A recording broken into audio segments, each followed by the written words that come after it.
Good afternoon. Hey, I am in John 14:18. I will not leave you comfortless. I will not leave you as orphans. I will come to you. And of course, that's the context is the previous verse. The Spirit of truth will come to you from the Father. The Father, as you've heard in my last videos, is the beginning of your new spiritual path. What are the teachings? What are you thinking? What's the visions? What are you hearing? What are you feeling? What's the goal? That's the Father. The Father is the goal. The manifestation of that goal, or the achievement of the goal is the Son, S-O-N. Because your imagination is invisible. But only the Son can reveal the Father. Only the Son. What is it, Matthew 11:28? The Son reveals the Father. I love it. I love how that actually is worded. I think it's Matthew 11:28. I'll put it below in the description if it's not. Nobody knows the Father except the Son, and nobody knows the Son except the Father. In other words, nobody can really know your inner workings that are going on right now, which fathers the traits that you'll have 10 years from now. And only the traits that you'll have 10 years from now, the personification, the you that you become 10 years from now, that's the only being on the planet that can really ultimately know the things that were going on in your inner workings right now today. Only the Son, the person you become, only the Son knows the Father, the person that you are right now, what you dwell on, what you think, what is your dominant thought right now, what is your dominant emotion right now, what is your dominant belief right now, because that's fathering the traits that you'll have in your tomorrow self, or shall we say the Son of Man. And this is why Jesus in Matthew 10 said, some of you standing here will not taste of death till you've seen the Son of Man. You are man, you're anointed man, you're a follower of Jesus, you're a man, but you will become the Son of Man.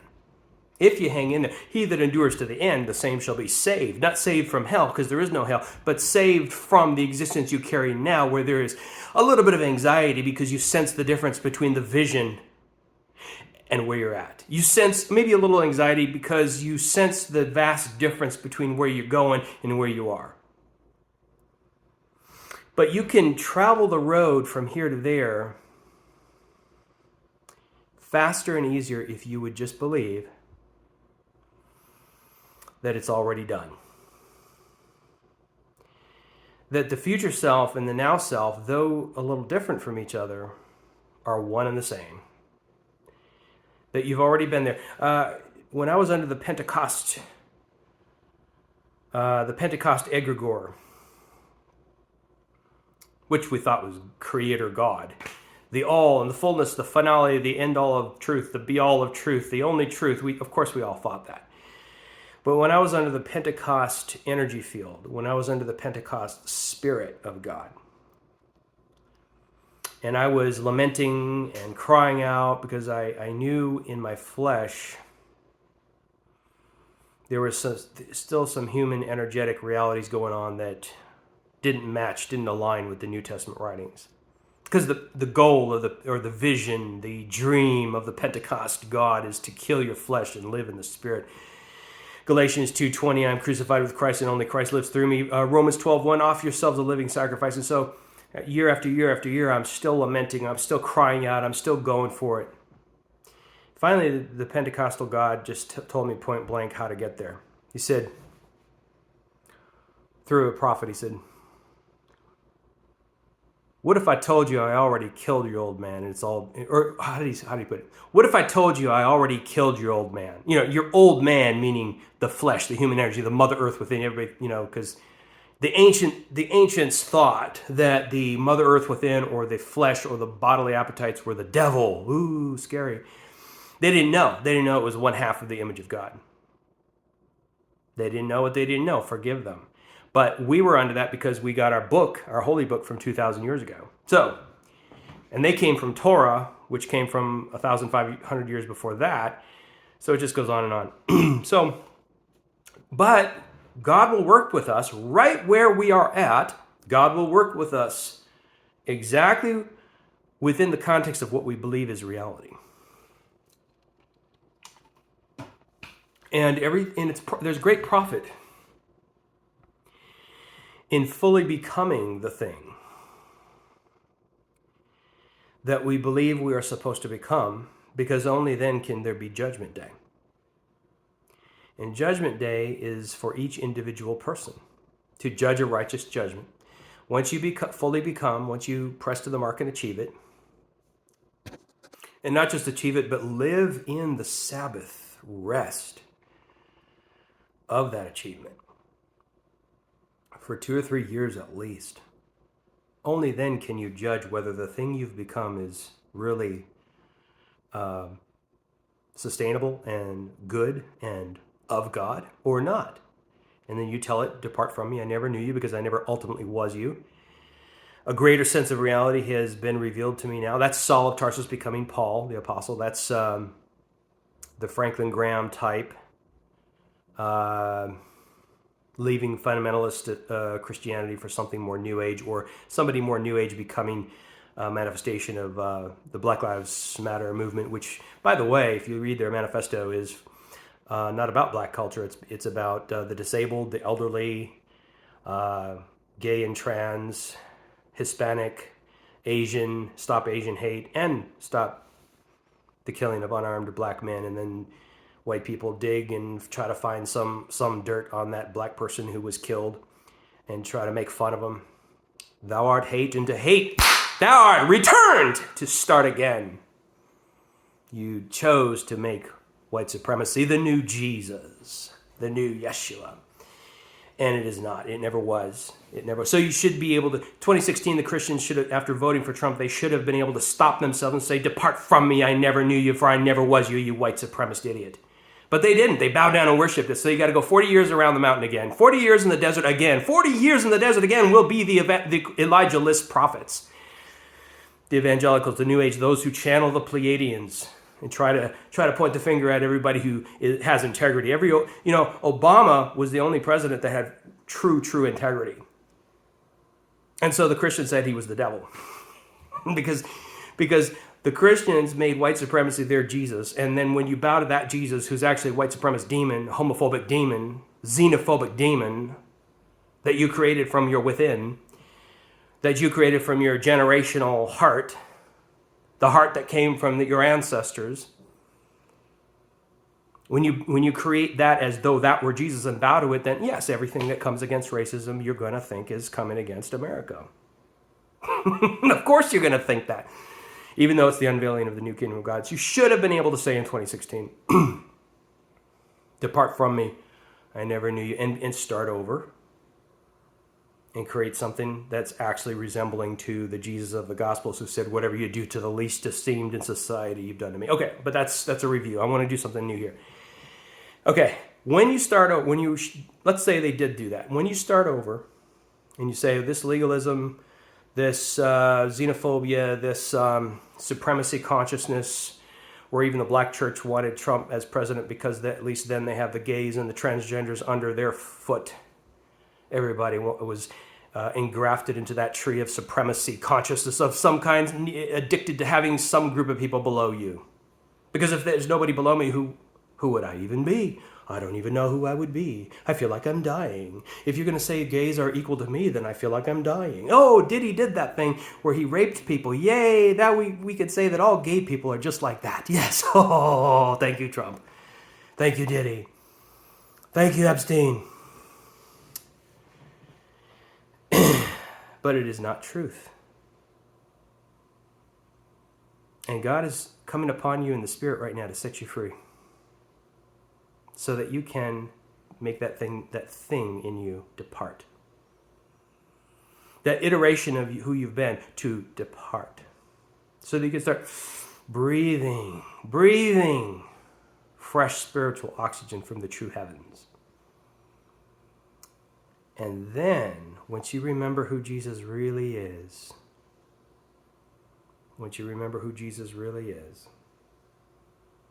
read the Beatitudes and know that you've been, through Trumpism, you've been the opposite of the Beatitudes. Once you depart that and you read the gospel account again, breathe fresh spiritual oxygen. Now you're heaven sent. Now you're a sent one from the heavens again, like you were before 2016. Now you're heaven sent again. Now you're breathing again. Give yourself a little time, though. You got to recuperate from the terrible blow you took from the demonic realm of the land that you were born upon. We took this land from the brown people, the shamans that lived here, and put them on reservations. We took this. We achieved greatness not through achieving our potential, but by degradation and hate of other people. That's how we achieved any form of greatness. So make America great again means make America degrade everybody again. That doesn't align with white supremacy and male headship, patriarchy. So you breathe spiritual oxygen, you're heaven sent again. Okay, here we go. Ready? John 14:18. I will not leave you comfortless. So now we start where we left off. Okay. John 14:18. I will not leave you comfortless.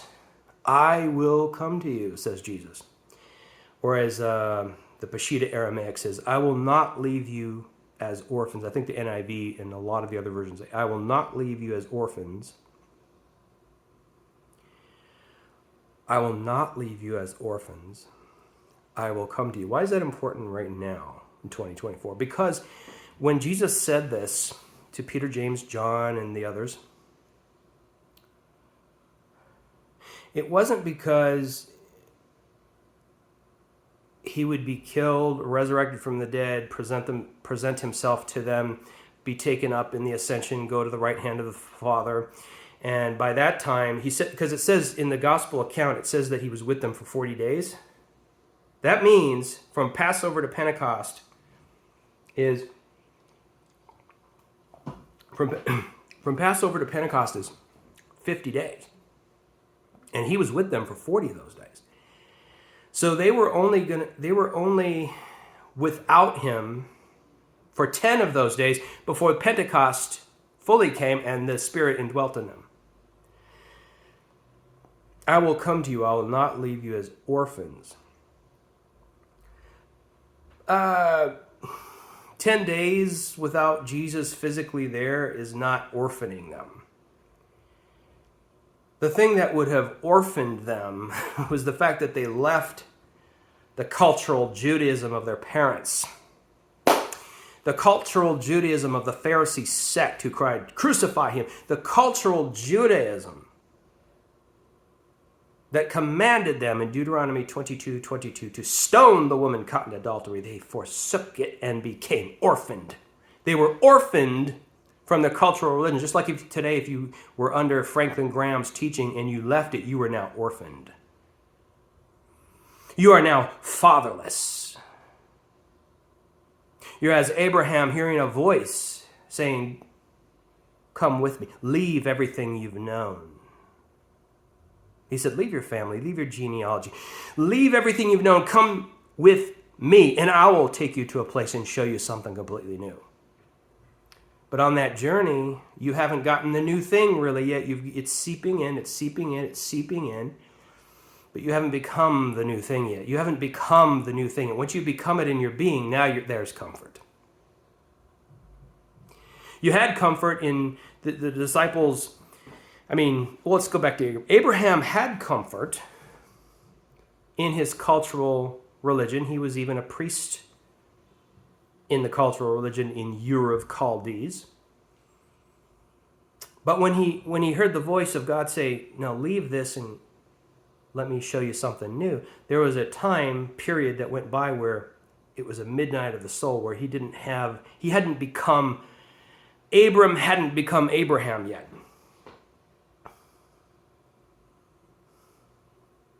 So Ur of Chaldees was a spirit essence that had fathered the traits in him. The paganism of Ur of Chaldees had been his father, had been the thing that fathered his persona. So when he left it, he was an orphan. He was orphaned. But the Spirit never leaves you as an orphan. But if the Spirit is leading you and guiding you, then eventually you will be fathered and mentored and schooled and infilled with something new, and you'll be the son, S-O-N, or the magical child, the manifestation of, the offspring of, the result of, the aftermath of, the child of, the son of that thing that fathered you. You'll be the son of that father. He who looks at Abraham sees his new father. He who looked at Abram saw the old father. So Peter was an alpha fisherman, but he grew up under the synagogue, Orthodox Judaism. So when he follows Jesus for 3 years, he's orphaned. Evidently his mother supported him. Some of the other apostles, maybe their parents didn't support them because it was too different. And the Pharisees said he blasphemes. Jesus is uttering blasphemy. He said, "This is blasphemy. You have made yourself equal with God." Hear that again. This is blasphemy. Jesus, by quoting Psalm 86, "I have said you are gods," he makes himself equal with God. So these young, probably in their late teens, 12 disciples have been orphaned for the celebrated men of God, Caiaphas, Gamaliel, Saul of Tarsus, Simeon. Simeon had passed away 30 years prior. Elizabeth and John the Baptist's lineage, his ancestors. The celebrated men of God who they grew up under. They grew up admiring these men. They said the Jesus movement is blasphemy. But they knew they had to keep going. And many, through the influence of the great anointed priesthood of God, left Jesus by their influence. In John 7, they said he doesn't know, or in John 7, they said any Jewish person who believes in Jesus is cursed because they don't know the scriptures. That's in John 7. They said among themselves, "Have any of the Pharisees believed in him?" No. Well, they're cursed to believe in him because they don't know the scriptures.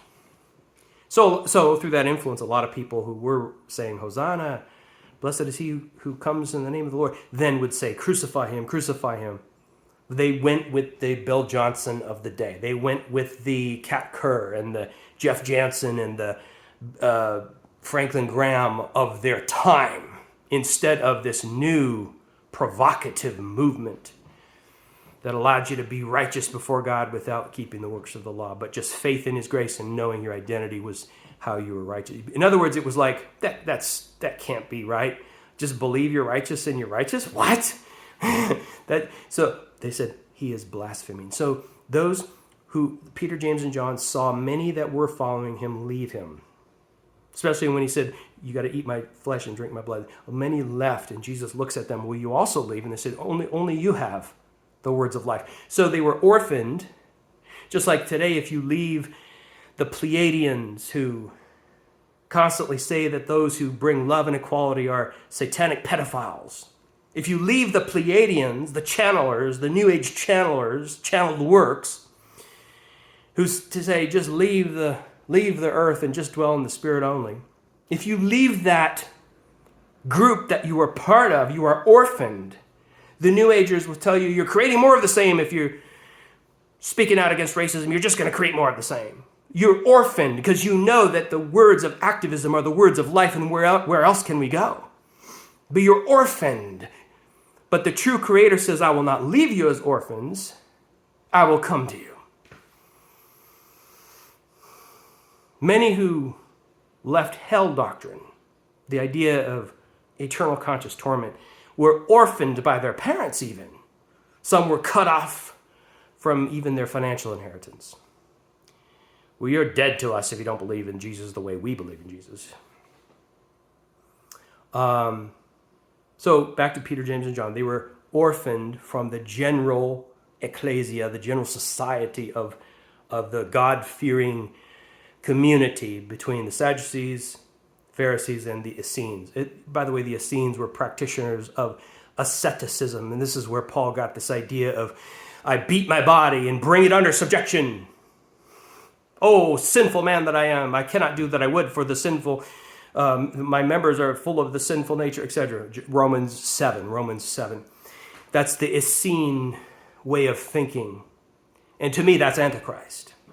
Because the true image of God is equality between your spiritual appetites and your physical and soul and emotional appetites. But if you've been schooled to call your emotional and sexual and physical appetites sinful, then in your perception, it's sinful. And you cannot descend into your body and take residence in your body and feel comfortable. You'll always feel like you're not of this world because the teachings have been your paraclete, your guidance, your spirit guide. And as long as that's your spirit guide, you're still part of this world. The world that the Jesus movement created through the Roman Empire. And starting in the 1920s, this world that the channelers of the starseeds created through white supremacy and the bow down and worship Hitler. The push for eugenics to eliminate non-whites. Through the book of Urantia, chapter 51, you said that the channeled work, book of Urantia, chapter 51, it says that the blue people are superior, and the blue people find their amalgamation in what you call your white race. It is nothing but white supremacy. So when you are part of the world, which is racism, homophobia, and misogyny, and you leave that idea for equality and love and equal value of all humans, of all cultures, of all ethnicities, of all gender spectrum, you are orphaned by the very people you used to follow.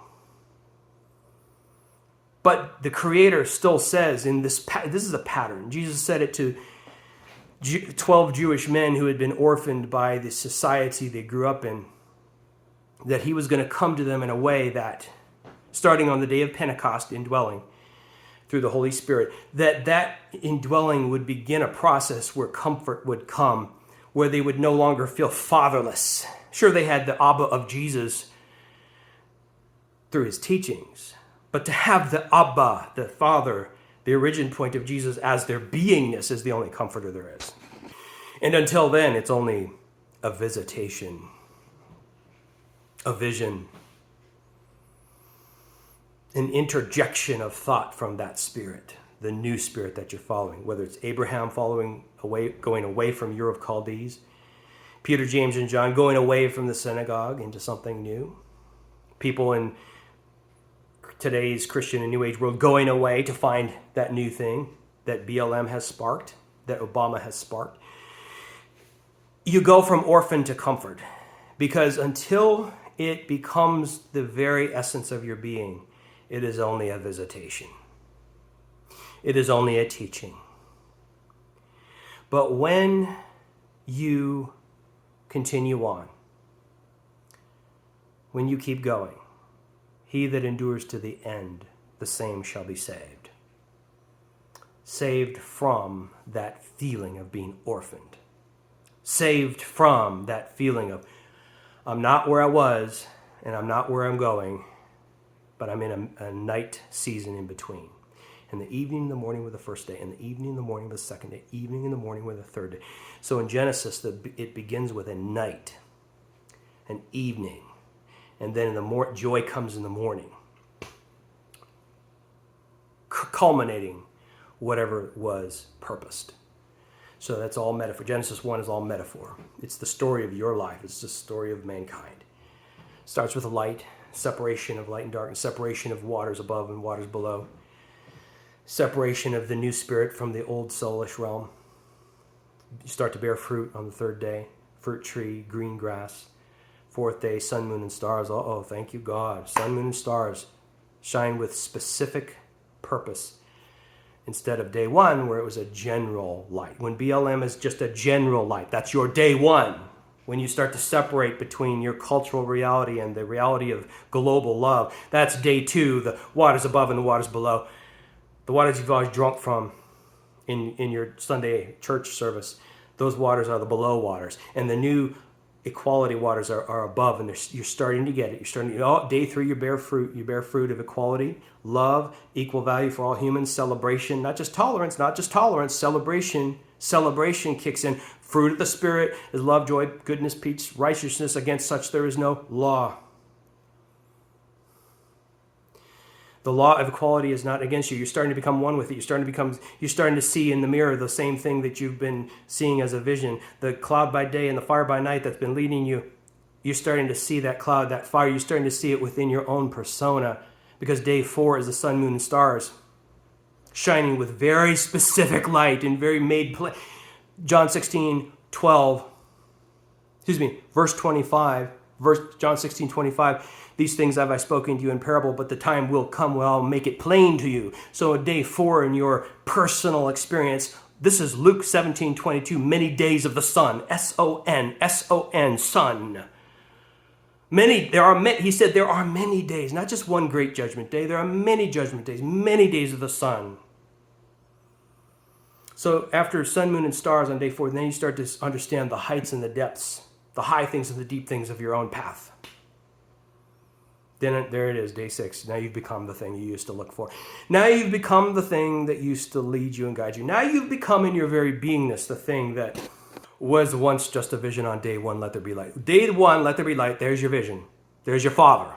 Day 6 is the Son that reveals the Father. Day 1 is let there be light. I see BLM as the move of God. There's day 1 in your life, in your personal life. Leading you out of what you've known. Come away, Abram. I'm going to show you a land that you've never known.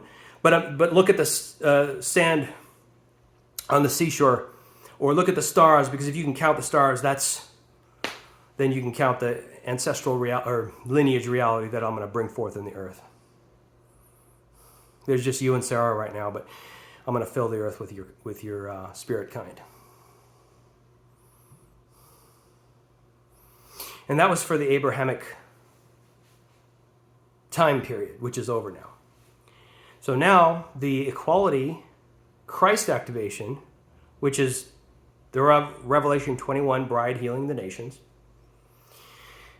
We're moving from national consciousness to global consciousness. Everybody celebrates it. All the nations will celebrate each other, filling the earth with that kind, that spirit kind. So day 6 is when you've become it.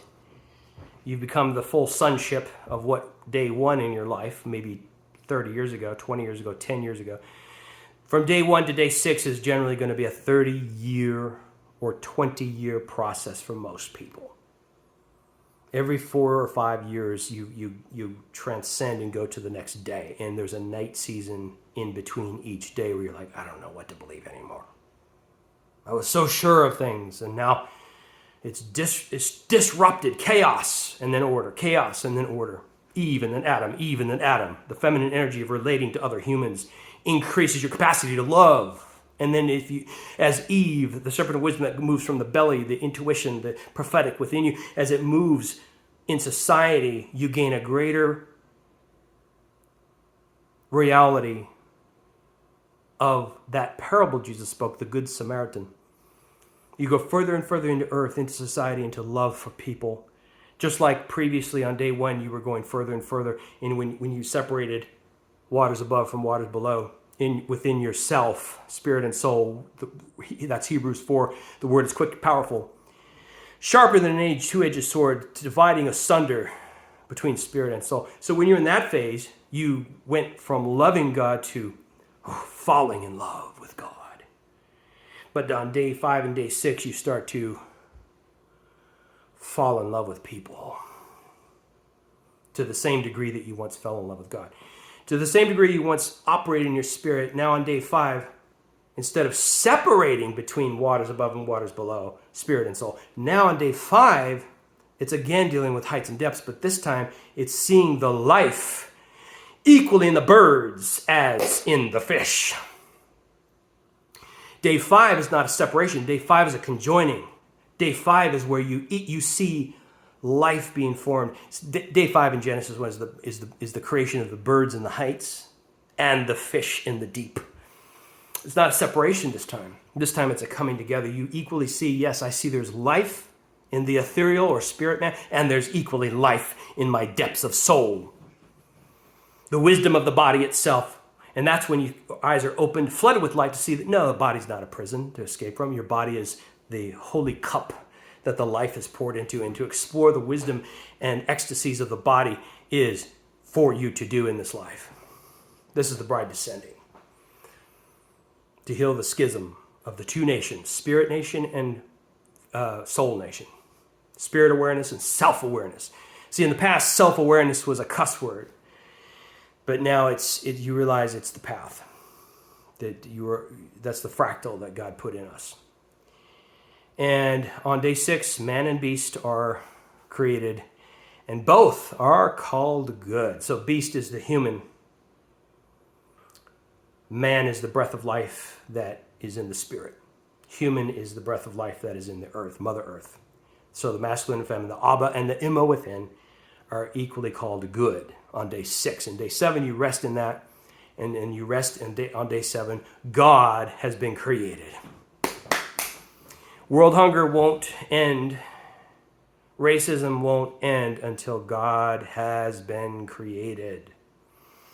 And until God is created, the conjoining of masculine and feminine, the spirit appetites with the bodily appetites, the spirit that sees the end result from the beginning, and the soul realm that is the activist.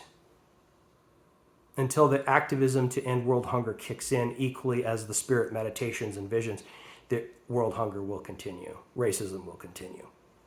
Gazing upon the end result of unity does not kick in anything until the stronghold is removed through activism. And that's the feminine energy that relates to humanity. And until God is created through spirit and soul conjoining, that's God. I have said you are gods. Psalm 86.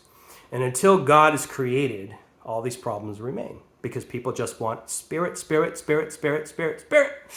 Which is good while you are in a phase of developing your spirit. But until you stop being addicted, people go there and they get addicted. They get addicted to spirit world phenomena, spirit only life, because the problems seem to go away. But they don't really go away. You're in a phase of developing your spirit to bring that strengthened, glorified spirit into the social realm to bring change.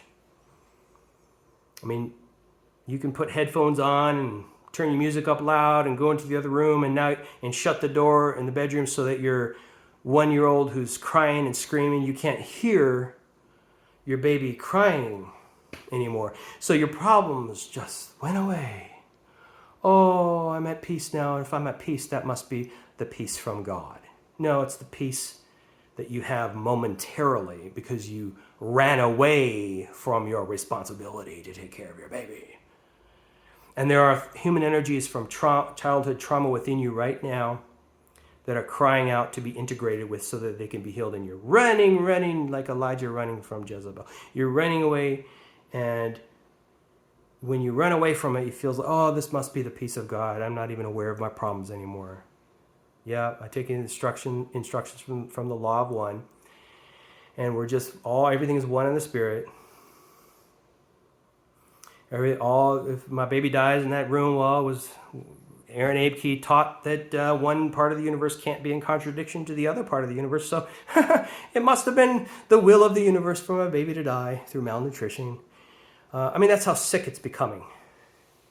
But it's never applied to your baby. It's applied to marginalized people crying out for equality. And you won't give them that because, the universe can't ever do harm. So if we white people are voting for politicians who do you harm, it must be the universe's will. Fuck you. You're dead and you're the living dead and you don't even know it. Your time is over, colonialism.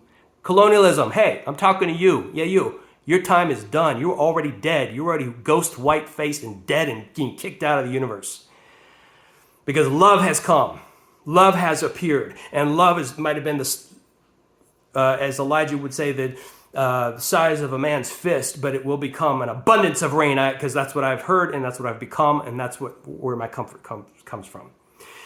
This thing that began for me, this equality, spirituality, internally and in society, this thing that began for me in 2011, which was actually given to me in 1975. When I was 5 years old, God spoke to me about equality, ethnic equality. And Christianity kind of snuffed it out. But I'm glad for the Christian years because it did bring me through a journey of strengthening my spirit. And when the archetype, when you say Jesus came to show us who we are, okay, well, but what about those people who learned who they are as change agents to create the healing of the nations? You don't need the schoolmaster. I mean, you don't need your professor. Once you get your master's degree and you go get your job, you don't need your professor anymore. Your professor he came into the classroom to teach you this knowledge. Okay, but I aced every test. And then I got my degree. So I don't need the professor anymore. You don't need the professor anymore. You're blaspheming the professor. Get it? Jesus, you don't need Moses anymore. Acts 21:21, they said to the Apostle Paul, they said, I hear a rumor that you have forsaken Moses. Yeah, I passed that test. Philippians 3:6, according to the law, the Apostle Paul said in Philippians 3:6, according to the Mosaic law, I was blameless. I gave my whole existence to living that law. And so then it became just a schoolmaster to bring me to Christ. So yeah, James, I know you haven't gotten to that point yet, but I did get to that point. I did hit that mark. And now I'm pressing to an altogether new mark. Okay? So James says to Paul in Acts 21:21, I hear a rumor that you have forsaken Moses. So Paul just takes the high road and does the oblations with the Jewish Christians according to the law of Moses. But then that's probably when he wrote the book of Galatians. It said, who hath bewitched you, O Galatians? James, Peter, and John, they didn't transcend the law of Moses completely because they were fishermen. They weren't uneducated. They didn't know it. So in today's world, you Christians, Christian fundamentalists who left fundamentalism for New Age, you're still doing the things that pertain to Christian fundamentalism. You're just not killing your sexuality. You're killing your emotional man. You're killing the activism. You're killing the emotions that would cry out on the behalf of marginalized people. You're killing that. You're crucifying the flesh in that area instead of what you were doing, which was killing the flesh of sexuality. It's just it's same day, different, same shit, different day. But those who really did kill their flesh completely in Christianity, they didn't leave it to go to the New Age movement. They left it to go to either atheism or a new understanding of the Creator like I did.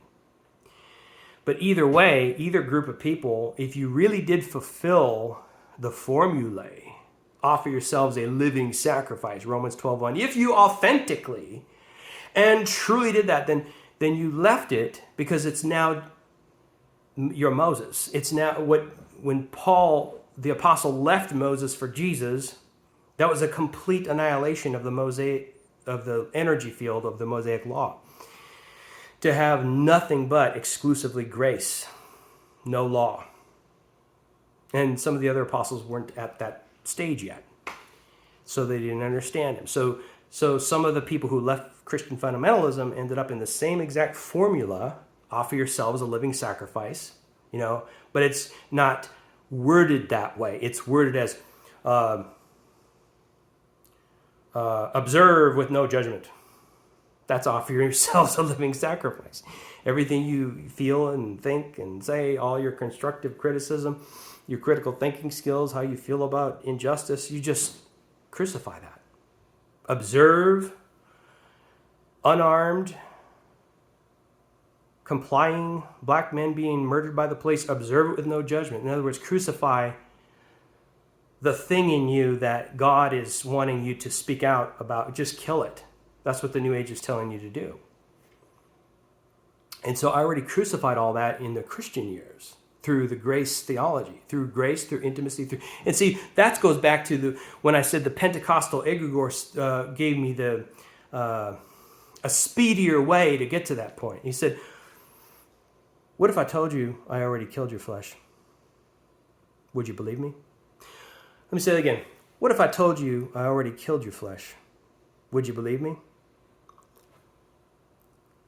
The Pentecostal egregore gave me the key to hitting that mark that he had set for us. Total annihilation of everything human, so that we could live in everything spirit. It wasn't through works. I had already comprehended the book of Galatians. I knew everything was by faith. But when Spirit said that to me, it clicked. I said, oh. Consider yourselves the very righteousness of God in Christ, and you will become it. You will manifest it. In other words, what if I told you everything you're trying to overcome, I already killed it? Would you simply just believe that? Because if you just believe that, you'll manifest it much quicker. And so I did.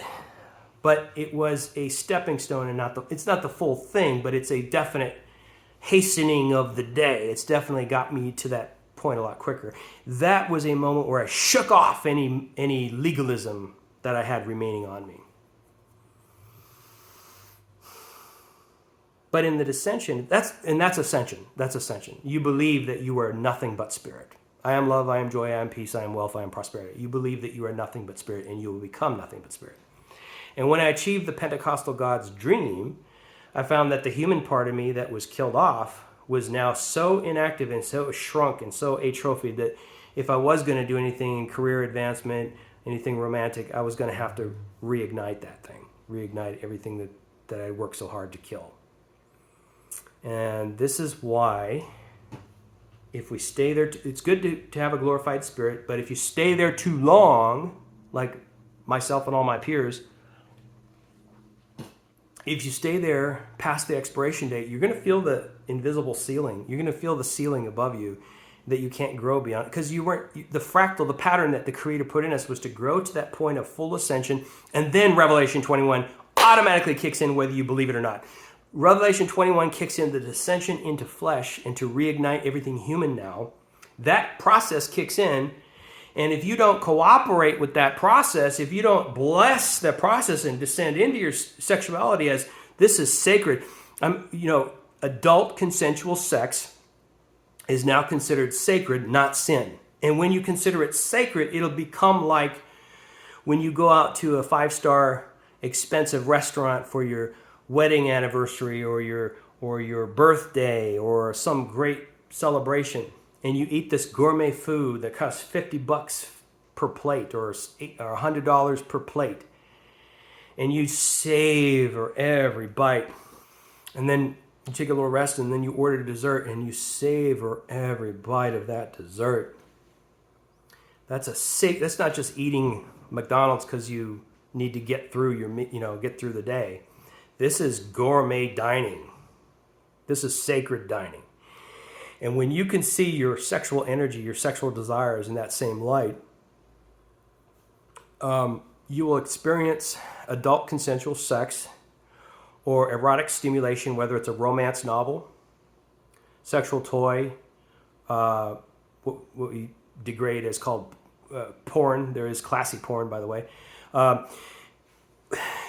Whether it's with a person or with yourself or just your fantasy life, when you see it as gourmet dining, in the same way that you 20 years ago would go to a James Gall or Patricia King conference and you would soak in the spirit and it would be a gourmet dining sacred experience. If you can see your sexuality in the same light, now the two have become one. Now the two have become one. But in between that day and this day is a night season where you are orphaned. The James Gall, Patricia King community, the Franklin Graham community and spirit essence is not your father any longer. It's identical when Moses was no longer the father of Saul of Tarsus. Jesus was now the father of Saul of Tarsus, who became the Apostle Paul. So the Pentecostal egregore is not your father any longer. It's not producing anti-human, anti-sex traits in you. You're not the son of that. You're not the manifestation or son of that egregore any longer. Now you're getting loaded up with new revelation, because you're Abram being called away to become a new kind of Abraham. So now in that night season, you're getting loaded up with revelation. Weeping endures for that night. Joy comes in the morning, where that sacred sexuality, that sacred anti-racist activism, climate activism, equal value for all people, activism for gay and trans people, where you start becoming that voice instead of just seeing the leading of that voice. Instead of just seeing the vision on your day one, now on day 6, you've become the reality of equality activation of the Christ. For your sexuality and your meditation, for your marriage and going off on a spiritual retreat, for your family life, hobbies, leisure, and your hard work ethic. Equality, synergy. One is not more important than the other. Every area of your life is now synergized. And synergy, harmonization, is a sound. It's a beautiful sound. When every aspect of your life is called sacred, it can't be an addiction. Now, when that activation for the descension process back into your body, and when you get back into your body, you're going to feel the pain of all the other people. When you really dwell in your body, glorified spirit, very much intact. When you really dwell in your body and soul, now you're going to start picking up as an empath. You're going to start feeling the pain that marginalized people go through, and there's no choice. You have to speak out. Because now you're Jeremiah saying, I tried to shut up, but it was fire shut up in my bones, and I had no choice. I had to speak out. And if you don't do this, if you don't, in the sovereignly activated fractal that God put into us humans, after ascension, there's descension. John 1, verses 48 through 51, he said, greater things than this, Nathaniel. And that is the angels ascending and descending upon the product that you'll become, upon the Son of Man. Some of you standing here will not taste of death till you've seen the Son of Man. Instead of just anointed mankind, you'll become the thing that you give birth to. Instead of ascended mankind, you'll become the son of the ascended man, and that is the descended man, which is the bride healing the nations. The Son of Man. You'll see it before you're done with this life, some of you. There's always some in the midst. In 2016, maybe 1% of Christians did this. Only 1%, maybe 2% of Christians became the Son of Man. The other 98% remained anointed man and fell into a strong delusion. Because when you resist dissension into the empathy and compassion for all of humankind, when you resist that dissension, then you fall back into your humanity. You're going to fall into your humanity one way or the other in the sovereign ordained time period of your dissension, back into your humanity.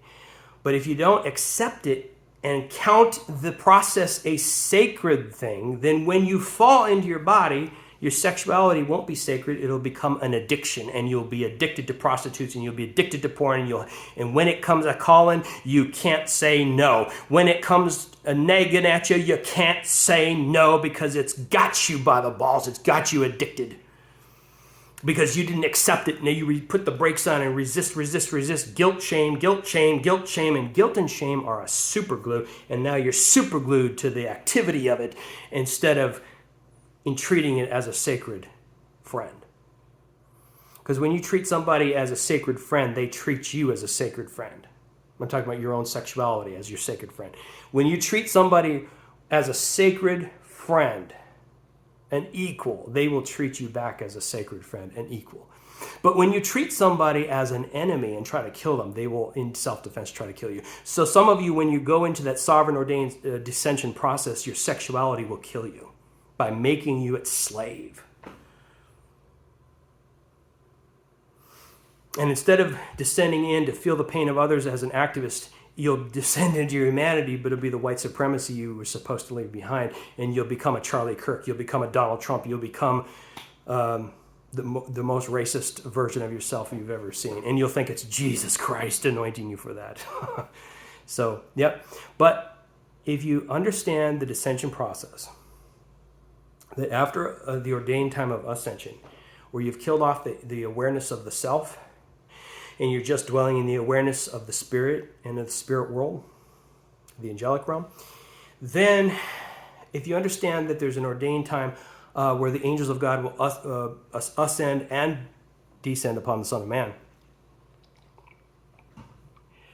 then you'll become that Son of Man, you become that result, you become that fruit, you become that product, in a way that you accept it as a sacred experience. And it will always be a sacred experience. And you are sovereign, you're in control. You are the one that's in control. Everything is synergized. Nothing will nag at you. Nothing will call you with a strong seduction. Nothing. You're in control because your spirit and your body are friends and synchronized and fused together as one beautiful, loving relationship. One is not pulling at the other. Like we see in Romans 7. As long as you're in ascension, he said his lower nature, his human nature, was pulling at him. And he was pressing to the mark for victory. But you'll never get the victory for very long because it's not based in truth.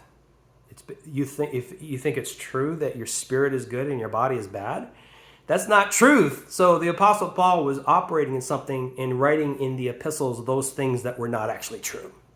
But he thought it was true with his whole heart. So Spirit had to work with the Apostle Paul right where he was at.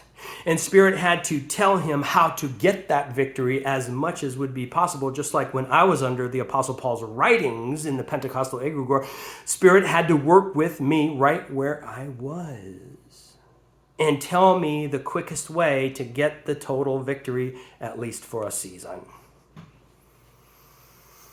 Always knowing that, well, you'll become it, the thing that's born of superstition, that your spirit is good and your body is bad. You'll become it, you'll hit that mark because you're sovereignly God and you can do whatever you want. If you set your mind to it, if you set your heart, you can achieve anything. You can contort and stretch your being into anything because you're that powerful as the image of God. But if you contort yourself into something that you believe with all your heart was the will of God, and then you realize on that judgment day or that discernment day that it really was never the plan of the Creator, then you can say, "Depart from me, I never knew you," and start over in a new day. The sun rises in the east again for a new day, and it'll take you faithfully. Faithful is he who calls, who also will do it. These are Paul's writings. Faithful is he who calls. There's the sun rising in the east and for a new day. Faithful is he who calls, a new day one, let there be light, who also will do it, perform it, fulfill the vision. Even if it's unhealthy, he will fulfill the vision because God has to work with you right where you're at, in whatever paradigm you believe. And if it's going to be ultimately destructive, there are people that will be stopped before they go too far with it and self-correct. Other people, like in Jim Jones' cult, David Koresh cult, will take it all the way to the sun setting and the other side because there's value in that experience also, because then they can self-correct in the next incarnation, in the next lifetime. And start, some of those people will be 4 or 5 years old, having spiritual experiences that are self-correction from the last incarnation. Whew! But whatever the teaching is, hold on. Keep holding on. Keep believing. Keep persevering.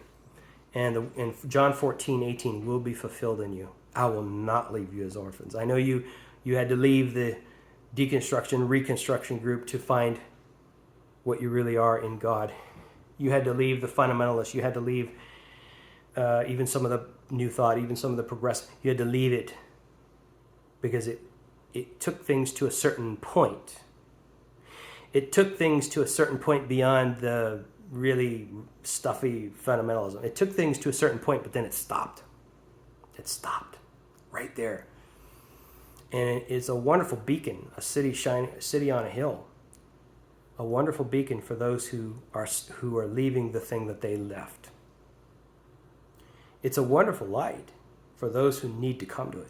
But for those who fulfilled that light and need to go to the next thing, there is no next thing because nobody has created it yet.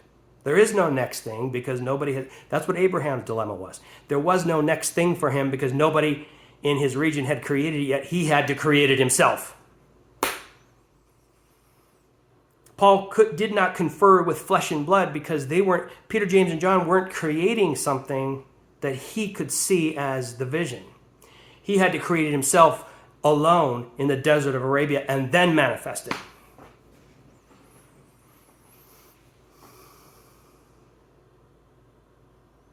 All right, so with equality spirituality, internally and externally, some of you are having to create it because nobody has created it yet. Except for the atheists who left Christianity because there was no integrity in Christianity. Not in the current American form that it's in. It's all about xenophobia. Christianity is basically just that.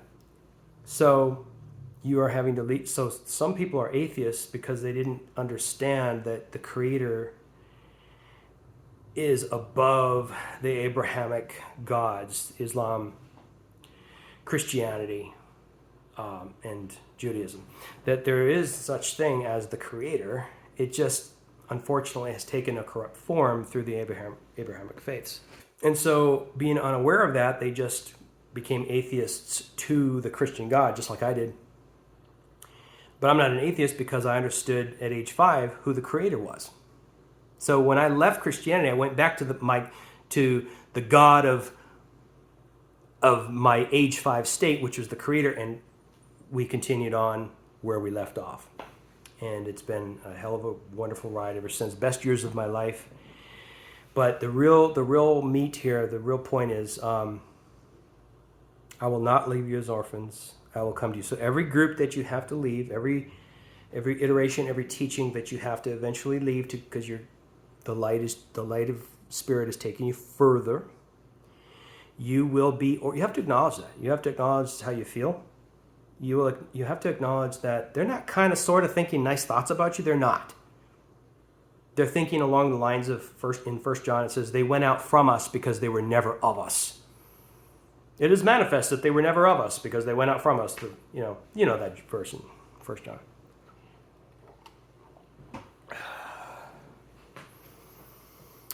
They're not thinking good things about you if you left because you claim that you have an even more progressive revelation than they do. Oh, you arrogant person.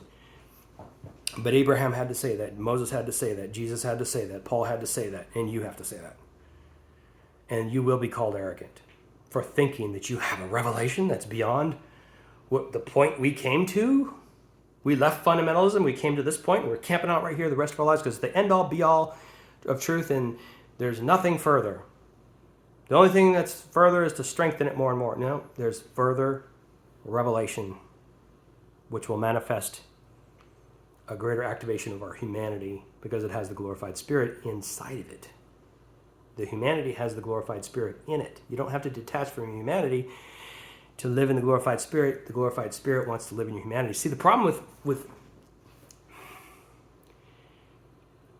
you know how we say spirit only knows spirit? Okay. Flesh only knows flesh. The problem there is that the two will never become one as long as we think that way. So in the early 1990s, I've talked about this many times. In the early 1990s, I left legalistic Christianity. It burned me out. There was just nothing left of me. I was an extremist when it came to intense legalism. Even though my evangelism was through love, my personal idea was very much legalism, and it burned me out. So then I left and I went and partied 7 nights a week. lots of women, lots of booze. When I partied 7 nights a week, I didn't get to experience the flesh as a spirit, as my spirit. I could only experience the flesh as flesh labeled as a sinner. So I never got to, in the early 90s, I did all that partying, but I never got to, for example, sex. I never got to experience sex through the Spirit's eyes, only through the eyes and perception of flesh. But when I understood that Christianity was based on whole bunch of lies, ancient superstition about the body being sin, and only the Spirit is good. When I understood that from the Creator's revelation, then so early 90s, I was in my early 20s. So in my early 20s, I had a 2-year period of experiencing the flesh, but only through flesh's eyes, not through the Spirit's eyes, because I was believing that my spirit would just stay separate from all this sin going on. I never once prayed during that time because I thought that would be blasphemous, that God didn't want to hear anything from me. If I really believed if I died during that phase that I would go to hell, but then again, there was nothing I could do. My nature sovereignly changed.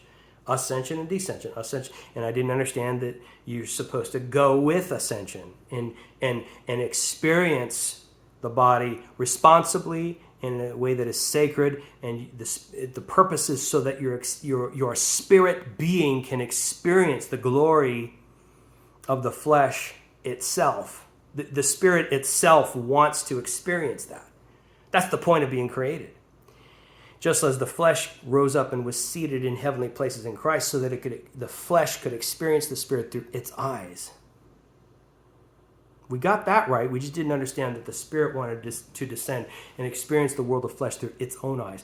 So in the early 90s, when I was in my early 20s, I had to experience flesh by itself, alone and separate from Spirit. Give it 20 years, and in my early 40s, I had a revelation from the Creator that the two are equal. So what I did was, I once again experienced a lot of sex with a lot of women, adult consensual sex, as sacred, and my spirit experienced the world of earth, flesh, Mother Earth within, sensual, the 5 natural senses, the erotic. The erotic is sacred, not as sin. My spirit experienced the world of flesh this time through its eyes, through its sensory perception. And that's how the two became one in me. And I was well on my way after that. Then I could go to the next phase and find a romantic, beautiful relationship. Amber and I, Amber is my life partner. I met her in 2013. So we're going on 2013. So, what is it? Anyway, 12 years. We've been together 12 years. And in 12 years, we have perpetually, automatically brought out the best in each other. We laugh all the time. We laugh and play all the time. It's a romantic relationship I never knew was even possible for a person to experience. The blessings in the natural kicked in. I always wanted to see LA, and I always wanted to see San Francisco. We ended up through various means that were provided. We got to take 7 trips to Los Angeles and 1 trip to San Francisco together. Blessing kicked in, the romantic relationship kicked in. Before I met Amber, the erotic was kicked in, and I got to experience all this human stuff through spirit eyes. Instead of, well, God will allow it, but make sure you get back in prayer later. It was the Spirit descending to heal the schism between spirit nation and flesh nation because of ancient superstition separating them. So all this, and then I got into the Tropheus hobby, Tropheus are an aquarium fish from Lake Tanganyika near Zambia and Congo in Africa. And I became a breeder of these gorgeous, these are freshwater fish. They're the most gorgeous of freshwater fish, I think. Them and discus are the 2 most gorgeous fish, I think, in the freshwater world. And I became a breeder, and I had a contract with Southwest Airlines, and I sold the babies all over the nation. and then I stopped because the mitochondrial disease that I struggled with off and on throughout my life, mitochondrial disease kicked in to where I had to. Well, my lifestyle is much less physical now. I was unable to work, and that brought in a night season of my life. Even ordering groceries online, which takes me 10 minutes. Even I just order groceries for 10 minutes, and it takes focus, and I have to lay down after that because even just focusing on something 10 minutes. If I do these talks for like I do an hour-long teaching, and I have to lay down and can't really even talk to Amber much for the rest of the day. But it's worth it to do the teachings. It's worth it to order things online to get my groceries.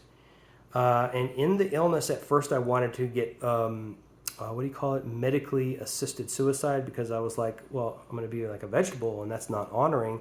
I've really deeply, deeply enjoyed life.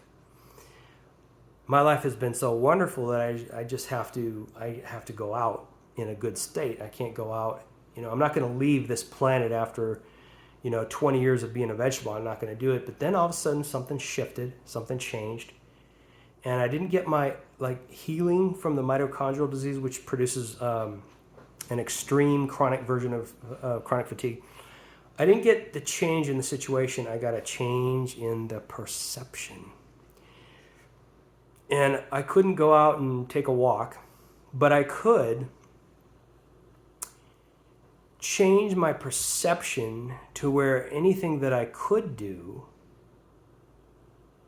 I enjoyed it 100 times more than ever.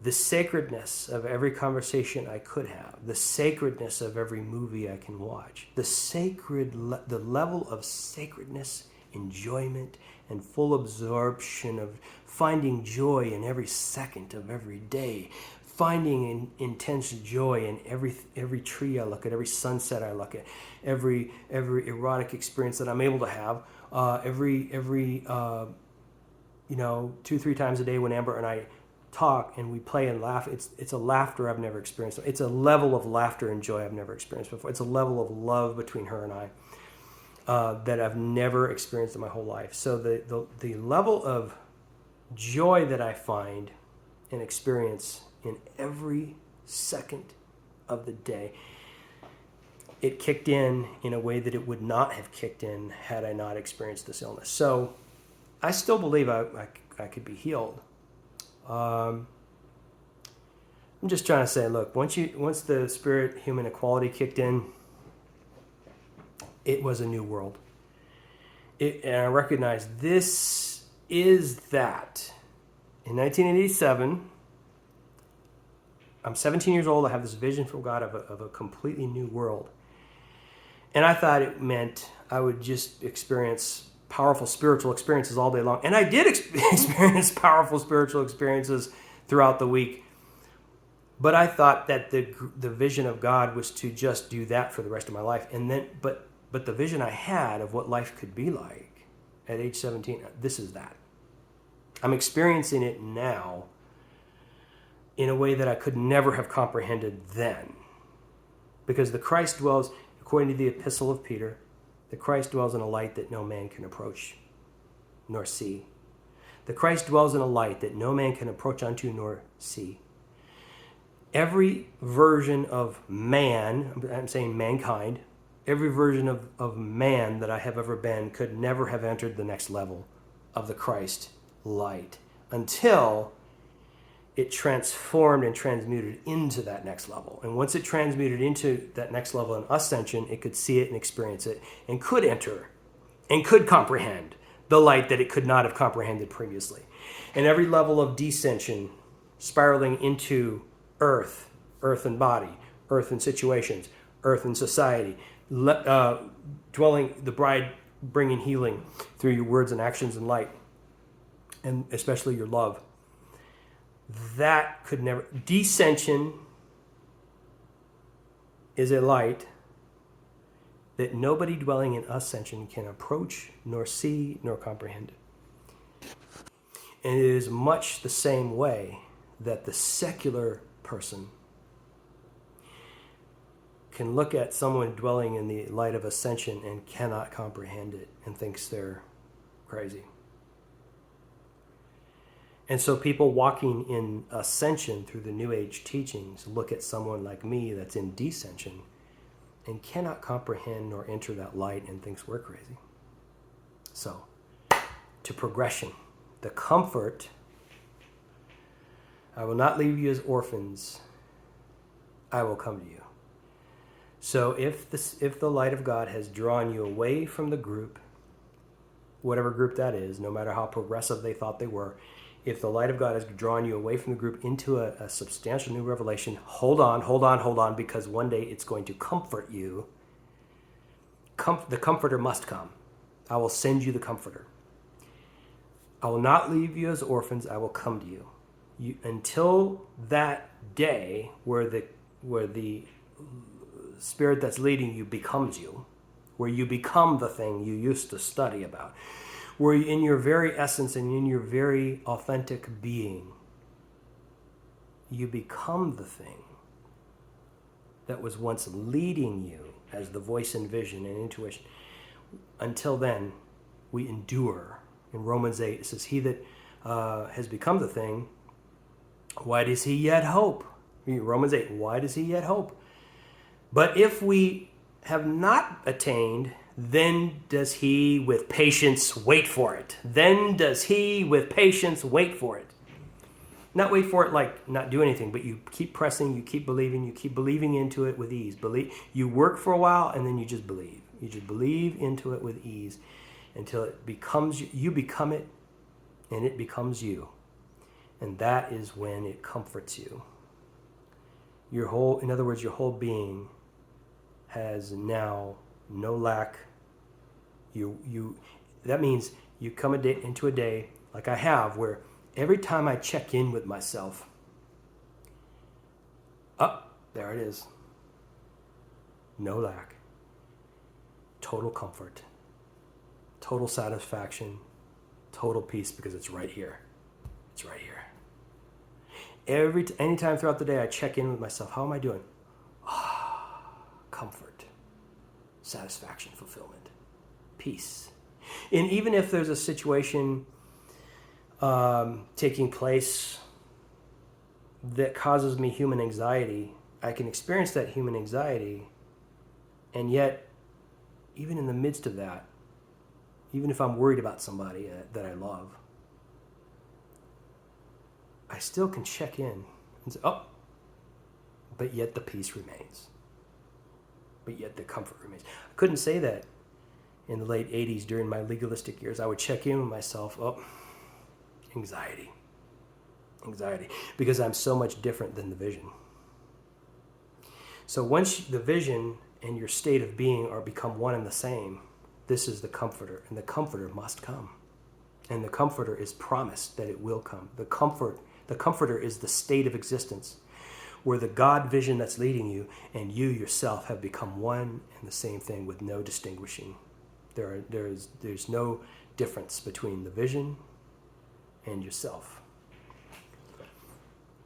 And it's not a hyper-spiritual state. When I was in hyper-spiritual state, that was just one phase to strengthen my spirit so that the dissension process could kick in, and that is the real reason. Right? To defeat Trumpism today is the same thing as Moses defeating Pharaoh. See, Pharaoh was just born at the wrong time.